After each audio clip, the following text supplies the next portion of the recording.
મહારાષ્ટ્ર પુણેમાં સરકારી બસમાં યુવતી સાથે દુષ્કર્મના કેસ મામલે 68 કલાક બાદ નરાધમ પોલીસના સકંજામાં આવી ચૂક્યો છે। મહારાષ્ટ્રના શિરૂરમાંથી મોડી રાત્રે આ આરોપીને ઝડપી લેવામાં આવ્યો।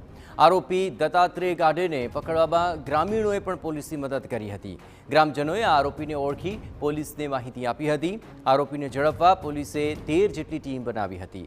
ડ્રોન અને ડોગ સ્ક્વોડની મદદથી આ આરોપીને દબોચવા માટે આ અભિયાન ચલાવવામાં આવ્યું। અત્રે ઉલ્લેખનીય છે કે આરોપી પહેલેથી જ ગુનાહિત ઇતિહાસ ધરાવતો હોવાનું પણ સામે આવ્યું। પોલીસે તેની માહિતી આપવા બદલ 1 લાખ રૂપિયાના ઇનામની પણ જાહેરાત કરી હતી।